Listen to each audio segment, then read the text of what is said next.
we were trying to look at something that was very traditional and very uncool, and we tried to make it very new. Artificial intelligence would definitely play a role there, but all the control part, I think, is where most of the innovation is going. But now more and more we see also direct current distribution from microgrid that are native and they're using DC distribution. The idea is that if we have an environment, like for instance a building, where we have a lot of these sources and load that are native in DC, why we should use conversion, converting AC to DC and DC back to AC, and for connecting all these with a traditional AC microgrid. So there are a lot of experiments actually around the world of people that are building a pure DC house. From EE Tech and All About Circuits, this is Moore's Lobby. I'm your host, Daniel Bogdanov. Our electric grid needs to change. It wasn't designed for modern power demands. The world is just a lot different now than it was 10 or 20 or 50 years ago when our grid was built. So today in the lobby, I'm joined by Antonio Di Vaira, Senior Vice President at Schneider Electric, and we'll explore the grid modernization happening today thanks to fresh EV charging challenges, the rise of microgrids and islanding, why data-driven sustainable design improves resilience, and how the life of a power engineer is changing. Antonio, thanks for being here today. I'm very excited to be with you, Daniel. I'm very curious of this.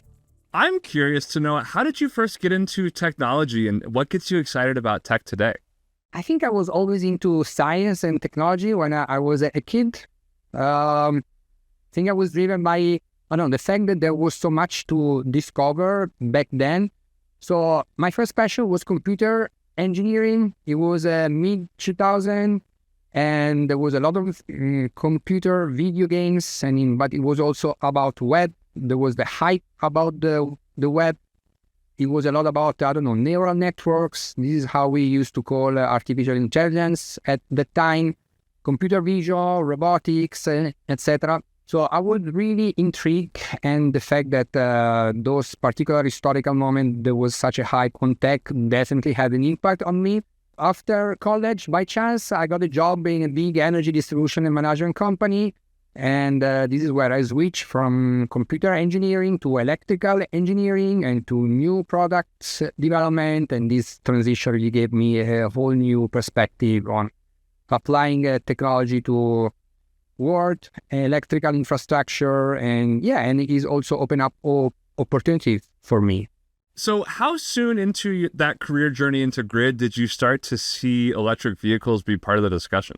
Actually, not very soon. So at the beginning, it really was about energy distribution. So, I was starting working with things like circuit breakers, automatic transfer switches, or switchboard, switchgear. So the classic, I would say the classic electrical engineering and distribution equipment stuff. But then I think that a big turn point was when traditional electrical engineering started to be combined with more disciplines, with electronics and with firmware and with connectivity and with digital. And then I think that, also the history has a big part of it. So EV charging infrastructure, I think we are talking about these seriously since the last 5 years, and working for big corporation that had an active role in energy and energy distribution. It was basically inevitable for me to deal with the EV charging as well. So as we've seen just an explosive growth in EVs over the last 5, 10, 15 years, what sort of conversations are you hearing among the grid and infrastructure providers to help account for this kind of change in demand?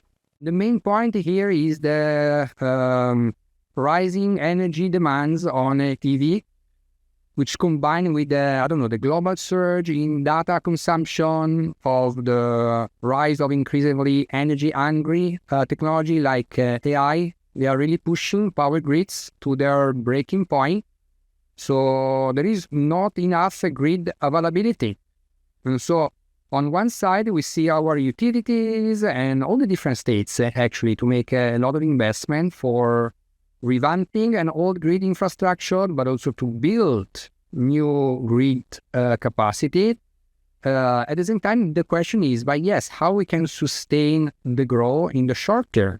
And I think a technology like microgrid is a very good example of how we are thinking about solving this problem and where the industry is going. Microgrid is basically the combination of technology like distributed energy resources like solar, with batteries, with a converter that is able to connect the microgrid to the utilities, and that represents something you can build locally for basically offering localized and flexible energy systems that can operate with or without the main grid. How would you describe the macro grid or just the grid at large versus a microgrid? Is it size? Is it where the power is generated? What kind of makes a microgrid a microgrid? Yeah, so definitely size is one of them. You can have a large utility scale microgrid that are used by utilities. And then you can have something which is very local. You create a microgrid at your home, let's say, basically. So it's a matter of scaling, but it's also a matter of a business model and ownership. You can still have a big player like utilities that are playing in the utility space. You can have also individuals like private citizens that are playing in the microgrid. They are building their own resiliency in let's say, energy, and that they are able to connect their own microgrid to the wider network, really changing the paradigm of how energy is distributed. If you think about in the past few years, we were really thinking about a very vertical, top-down energy distribution, big utilities that was going down to, let's say, transmission lines, medium voltage transformers, and then feeding energy into buildings, into industry, etc., etc. Now we think more and more in very distributed energy system where we have a mesh or a network of big or small microgrids all connected and interoperating. Completely different paradigm that will require a completely different way to managing the systems. New problem will rise. Think about, I don't know, demand response software, which is able to mix these running. That I think is going to be a very interesting evolution of energy distribution. So, I mean, first of all, when you think about microgrid, you really want to think about the combination of sources and load in the same environment. And usually you have multiple sources and multiple loads. Like, let's make some example. Sources is typically grid. So this can be a part of microgrid. Actually, grid are connected to our grids. But it can also be distributed energy resources. It could be solar panels. It can be wind power. It can be natural gas. It can be combustion engine. All different type of sources that are available now. And then you have all the different type of loads. And EV charging cars, EV vehicles is a type of load. Actually, now more and more they are seen also as a source, because there are more and more use cases in which you can use the battery in an EV when you don't need to use the EV as a source for powering something else. And then you basically have all the intelligent behind the control software, which is able to manage the orchestration between sources and load, and they can do things like the load balancing or deciding which sources is the best to use in a certain time of the day or what is the week. And they are providing intelligent insights like, I don't know, connection to a weather forecast system so that you are able to optimize the use of your solar panels, or they are making decisions for you on what is the loads that makes more sense to charge first based on the priority, based on the needs.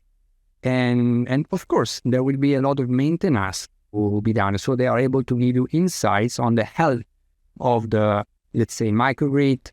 It can be impacted by a lot of different things. It can be impacted by, I don't know, the temperature, then environmental condition. Actually, they have a lot of impact on microgrid itself. So sensors that are detecting the capability of the lines is another big important element. Of course, all these need to be connected. So you have a lot of conductive material which is going on. And by the way, this can be an AC distribution, alternating current distribution, but now more and more we see also direct current distribution. So microgrid, they are native and they're using DC distribution. I heard about some DC charging infrastructure and maybe pilot programs going on in Raleigh. Can you tell me a little bit about what's going on there and how that might be a model of what gets used more globally? Yeah. Absolutely. So I will start telling you a little bit of the philosophy behind and why we talk about direct current. So the idea is very simple. The idea is I was telling you about the fact that we have source and load, and the observation is there are more and more source and loads that are native in DC. Like solar panels, they generate power, which is native in DC. And batteries are a load and a source, which is native in DC. And then if you think about your EV, they are native in DC, actually. If you think about all the IT equipment, the computer and IT infrastructure, it is all native in DC. Another good example are LED lightings. Again, everything in DC. So the idea is that if we have an environment, like for instance a building, where we have a lot of these sources and load that are native in DC, why we should use converting AC to DC and DC back to AC for connecting all these with a traditional AC microgrid? Why don't have an hybrid approach which, on top of the existing AC distribution, we are also adding a DC distribution network specifically dedicated for the source and load that require DC only. This was a little bit of the idea that we have in Raleigh, in our campus. We have an innovation center there. There are a lot of R&D engineers that are developing new innovation and solution. And what we did was a very simple experiment. So we use like solar canopy for getting solar power. The structure which is supported with solar canopy, actually they are batteries. And of course we have a dispenser for charging EVs. And then we connected these islanded DC microgrid to the main buildings, and this is the way that this island then is connected back to the AC distribution. Currently, this island, the DC microgrid, is able to satisfy all the energy needs that we need for charging the EV of the people, of the employee that are going to these sites. And the fact that we have batteries as a energy storage system make this very reliable and allows to have energy also when the sun is not shining, and we really limit the dependency of any AC sources or any grid utilities. So this is really the concept of the DC microgrid which coexist in an existing AC microgrid. This was also very easy to install. One of the advantages, by the way, and one of the things that I believe engineers should be very excited about DC microgrid is that it offers a lot of advantage in terms of installation, in terms of commissioning, in terms of maintenance. It was very easy for us to create this pilot. It took just weeks for putting all together and a few more weeks for writing the software for the load and source management. So yeah, it was a very cool project and we are very proud of it. So do you see a world where maybe an industrial environment, maybe a residential environment has AC plugs and DC plugs together in a house and you just plug in? What's your kind of future view of how DC could roll out into, more mainstream usage? Yeah. So if you think about it, an EV dispenser is a plug where you are connecting your EV vehicles and we are giving energy. So what you're saying, it is existing already. I think you're also talking about a future where you have appliances that are native in DC, and you can figure out a wall where you have DC outlet and you can just connect the DC appliances over there. So there are a lot of experiments actually around the world of people that are building a pure DC house where they really want to use DC technology, and they want to demonstrate that this is possible and this can be independent for any existing grid. My view is that what is very much likely in the next 5 years is going to be really a hybrid approach, where we have the coexistence of an AC distribution with a DC microgrid, and the DC microgrid will very, very much dedicated for those nodes where it makes more sense, and those type of application where DC makes much more sense. From what I'm hearing, there's also some motion around like data centers having large power generation capabilities on site or very, hyper local, and then piping DC directly into those, because servers and GPU systems are all DC as well. So they're thinking they can get maybe more efficiency by not doing the DC to AC back to DC. Absolutely. And this is a real user case. You say, right, data center, a lot of IT equipment, so not even in DC. There is let's say, a use case that is investigated the use of DC for data center. The efficiency play is there. I would say two things about this scenario. I think that the main challenge the data center are facing now is the power availability. Really doesn't matter if it is AC or DC. They are very, very energy consuming, so they need to find ways for being able to either to drastically upgrade the grid or create a local generation. And there are a lot of smart people out there that are talking about the nuclear technology for being able for powering data center. So I think this is the problem number one. DC will definitely help because of the inherently efficiency gain that you have. This is the first thing that people think when we talk about DC. There is much less conversion. Conversion is dissipating a lot of power. So there is an efficiency gain there. There is also another benefit, and this was really close to what I was saying earlier about the fact that it is simpler. So it is simpler to build, it is simpler to design, and it is simpler to maintain. How much does a microgrid strategy play into grid resilience and handling peaks and handling dips where there's just maybe not enough power available?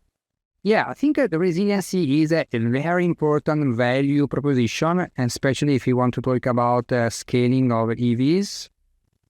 One of the main concerns of people in the adoption of EV is the capability of having a reliable energy where they can charge their vehicles.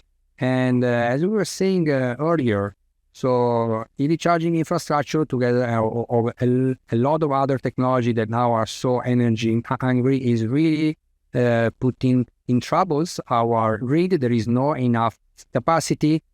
So being able to design solutions that bring a resiliency is going to be very important. The energy demand is not the only story which is connected to resiliency. Actually, the first thing that came to my mind when we talk about resiliencies are, we all live here in the USA. We have been hearing a lot about disruption due to weather and severe weather condition where people are losing energy in their home, and they are starting looking at ways for being able to eventually be independent and adding those backup generation like batteries, and again, like microgrid that will be able to, be safe and be able to access to one, I think, is one of the fundamental right of the 21st century, which is the access of energy. So resiliency play has a play on a lot of different type of user case. It is not only energy demand, but is also the disruption of the energy that you can have because of things like weathers. So if somebody was trying to look forward and you have maybe a bit of a crystal ball and you say, here's some technologies that I think are going to be important, or some skill sets or some knowledge that I think power engineers maybe would like to have in 5 or 10 years, where would you recommend someone who's mid-career start focusing their energy, start focusing their research and their learning? Yeah, I can share what was impactful for me, what was impactful for me also recently. I don't know, the key for me is multidisciplinary. Multidisciplinary for me means, I mean, I know your audience is engineers, and usually you have quite a big specialization. You have electrical engineer, you have electronics engineers, you have control engineer. I see more and more the needs of having people that really understand different branch of engineering and are able to combine them and are able to adopt them at the right level and making the right decision on what should be the right mix. So the first thing that came to my mind is really multidiscipline. So I think one key trend that I see is to be able to combine different branch of engineering, for example. I mean, I can tell my personal story. So I was telling you that I started to be a computer engineer, and then I started dealing with electrical engineering. And then at a certain point, I was finding myself really combining a lot of different technology. I was working in the energy distribution field. I was working on, I don't know, very traditional energy distribution equipment, circuit breaker. It exists since more than 100 years. Is a poor electromechanical devices. But then we started adding electronics technology. We started adding sensing technology, because this product and technology was, of course, evolving, and there were new needs from the market, etc., etc. And then at a certain point, there was the big digitalization revolution, where you were realizing that basically you have a lot of devices that are naturally already dealing with data. They intrinsically work with data, and the data that are collecting, you can do much more if you start having insights, if you start elaborating, and then you have all these devices that are connected, and you started talking about the Internet of Things. So I think the message that I want to give you on this story is that the engineering can be something very specialized. One key skill set that I see being more important in the future is to be able to combine all these multidisciplines into an holistic view that allows to see technology in a very transversal way, and allow you to get more values and more insights from the engineering job that you are doing. I agree. And I think a lot about how to specialize in a discipline. And I think to actually truly be an expert or a specialist in something, it requires that knowledge and that skill set that is beyond just maybe designing the next AC to DC converter to get, more efficiency. It's understanding the whole system and how everything works together. That's where the true expertise and innovation comes from my perspective. Where would you say, working with some of the experts at Schneider Electric, what are some of the moments you've been most proud of, or some of the technologies you've been most surprised by seeing coming out of your R&D folks? They are, quite many right now. But so, I told you I work for Schneider, so a lot of energy distribution equipment, low voltage distribution, low voltage switchboards. This is one of the key elements that you have in energy distribution, is this big box, this metal box that you usually find on the underground, on the electrical room of every building.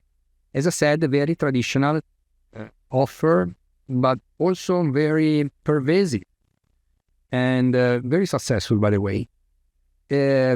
So one work that we did was to try to reinvent it, and we were saying, hey, how we can satisfy the growing demand of switchboard that we see in the market.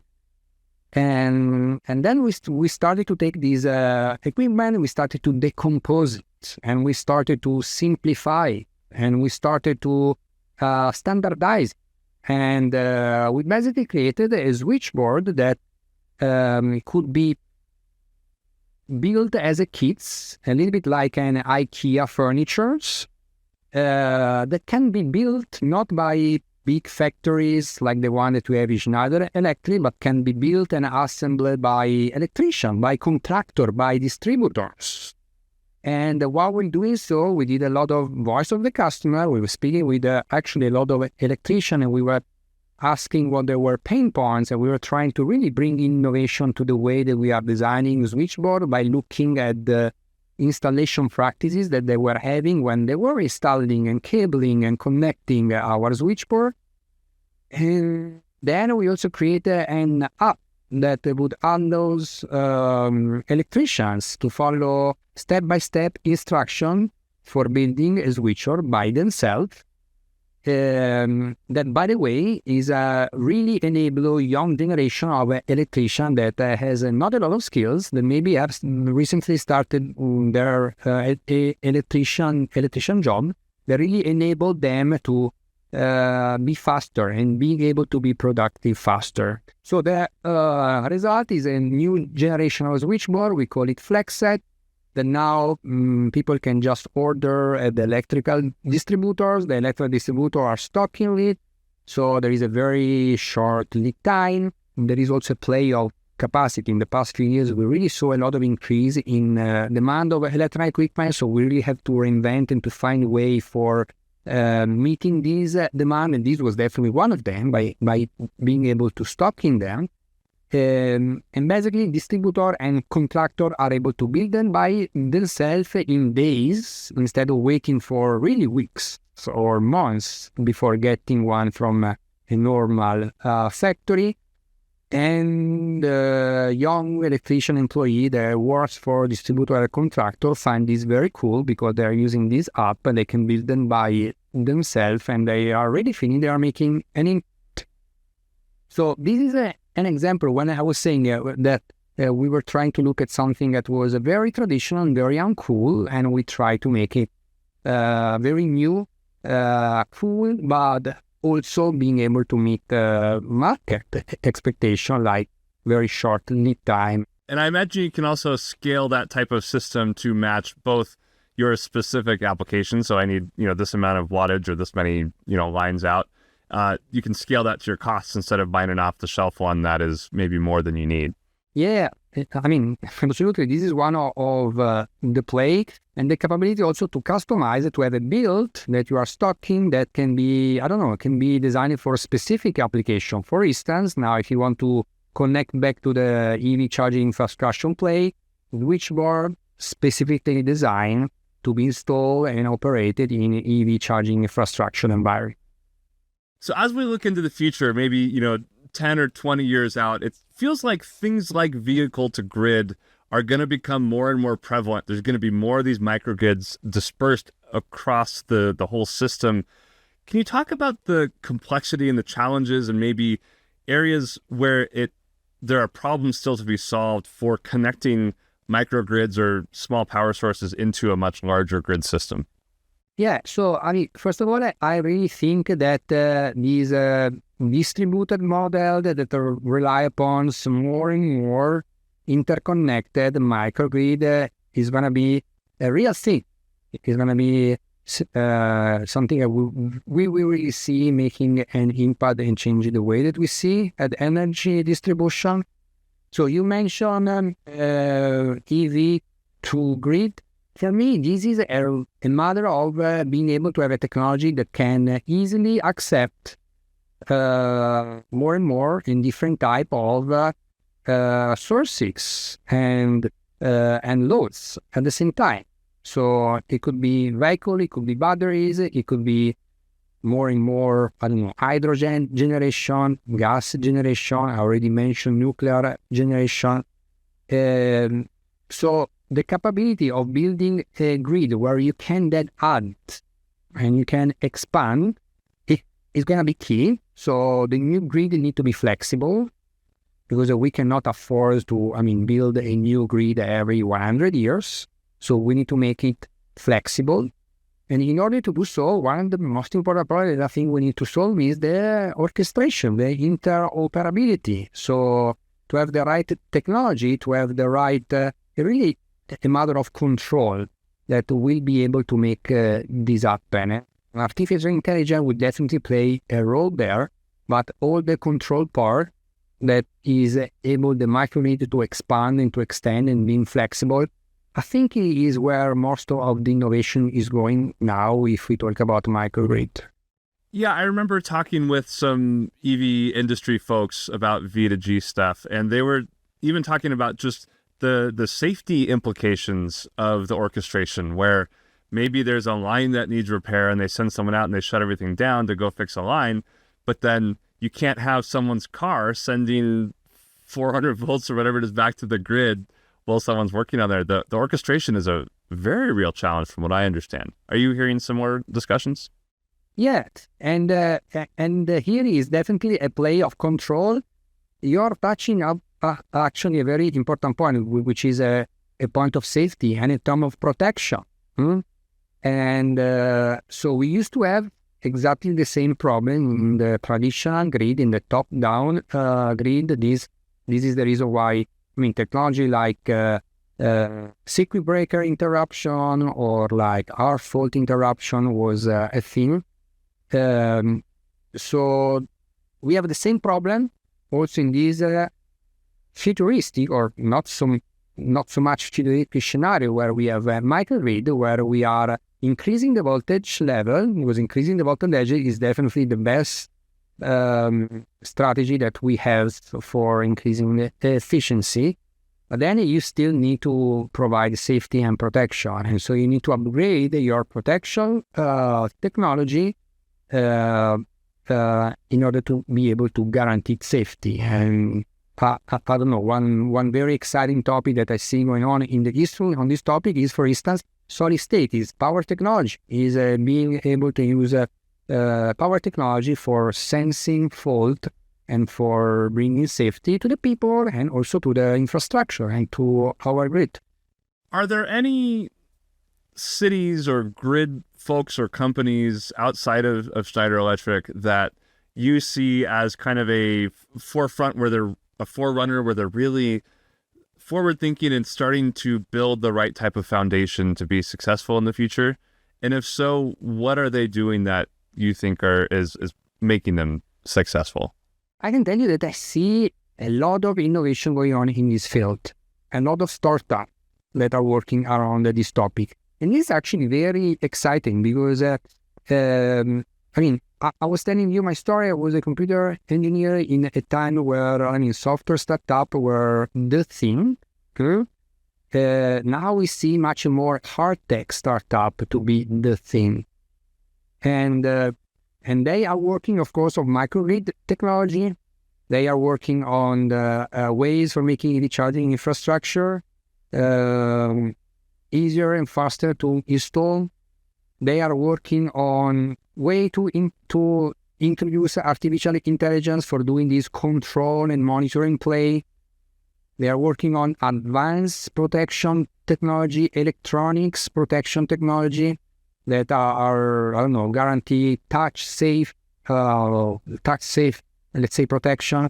They are working on NDC distribution that is still something very new, that require a lot of technological brick, as I said already, that we still don't have, and that they need all to develop if you want to make this scalable and if you want to make sure that this is going to be a success story. So switching from forward-looking to backward-looking, looking back at your career and the work you've done, are there any projects that you saw as particularly challenging? And if so, what were they and how did you solve them? Or is there anything you're particularly proud of and you feel just like especially proud of getting that project worked on? Yeah, I think my answer will be all around the same theme. And and it is really about being customer-centric, actually. This is, I think, how I want to answer this. So I think the most challenging projects that I faced were those where, for some reason, we lost track of customer needs, and instead we follow our own interpretation. So we became, in love with our own ideas, and we pursue technology for technology's sake rather than for solving real problems. And this actually happens. It can happen. It can happen. Also in big corporation, I would say maybe more frequently in big corporation. So you grow overly attached to your initial technological solution, you fail to maintain the feedback loop with the users, or maybe you work in your echo chambers and you reinforce your own assumption. So in one case, for instance, we built an advanced energy management system with sophisticated features, only to discover the customer primary value, simplicity and reliability. And so all these experience taught me to constantly validate our directions against our customer feedback, and try to also maintain a healthy skepticism towards our own assumptions. Yeah, questioning assumptions is always valuable, but also feels scary sometimes because, like, what if we're wrong? What are some tips or advice you have for engineers who maybe feel kind of stuck in the lab and they don't get that sort of customer interaction? How do you recommend they start to branch out and make sure that those feedback loops are there and integrated into their processes?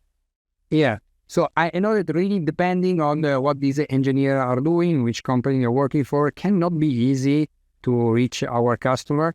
But really, my suggestion is really to find any opportunities for doing so, for talking to a customer of anyone who represent our customers. It can be mind-blowing. It can give you insights that you really didn't think about it.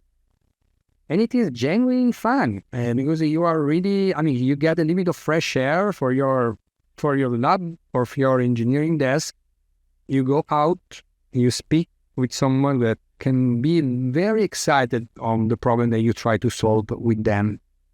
So, this is probably the easy answer. Go and talk to the customers. But also just, monitoring what are the technological trends and monitoring what are, speaking with your product manager or speaking with your sales representative can be a very good way for having insights and bringing the outside view in your development routine. I think that also, opportunities like, the one that we are presenting now, engineering conferences, I think can be also a very good way for networking and speaking with other people and understanding. I think the main point is try to understand what are the good problems to solve that there are out there. And whatever engineers can do for having this mindset, I think is going to be super helpful. I'd like to ask a quick question or two at the end. If you had a magic wand and could change a law of physics or invent a device that maybe is unbuildable today, what would you do with your magic wand? I will tell you something very futuristic that is actually experiencing from something very real. So I don't know if you've been in San Francisco or in Phoenix recently. There are these super cool taxi services with autonomous driving cars. It happens to me to take them, and I was thinking how cool it is to be able to travel, especially for people, like me that travel a lot, to really save time and to have someone which is driving for you, or even technology that will allow you to travel fast. I think that my all-time favorite is the transporter technology from the old good time of Star Trek. I don't know if you know what they are. These technology that will convert a person into an energy pattern, dematerialization, and then transmit the pattern somewhere else and reconvert back. So that, I think, it would be a very cool technology that I would love to have. Teleportation would be wonderful. You could live anywhere, work anywhere. That sounds great. Yeah. Wonderful. Good answer. Another question for you. If you had unlimited funds, what sort of fun tech toy would you buy for yourself, whether it exists or not? Can't be the transport. It's got to be something new. A fun tech would be, probably one of the latest car with autonomous driving technique. I think I would like that. I'm not currently driving any car. I'm looking for buying a new car, and it's going to be probably one EV, of course, with the latest software, maybe a level 4 or level 5 autonomous driving software. Yeah, sign me up for that, for sure. Last question for you. Often when I'm driving around the city, I like to do kind of like treasure hunt grid spotting. It's like, hey, there's a substation, there's whatever. Are there any sorts of things that you like to look for when you're out in the wild? You say, oh, there's one of our Transformers or something like that. Any fun little treasure hunt tips for me? Yeah, this is actually a real game that we're doing in Schneider Electric. We have this chat with all the people in the team, and whenever someone is anywhere in the world and find a technology, a product of Schneider Electric, then they post a picture of a selfie. And usually the older are better. So the older and like rusty and maybe in the most exotic environment, the better. One very popular is Square D safety switches. That basically, once you know what they are, you start seeing them everywhere. Is really addictive because they are really everywhere. They are outside of any buildings, usually on the back of the building, sometimes on the front of the building, and they are these metallic box with this big D, yellow and black D logo with a handle, and they are usually like, and they need to put it outside because in case of fire emergency, the firemen can just operate them and then safely enter the building. So they are really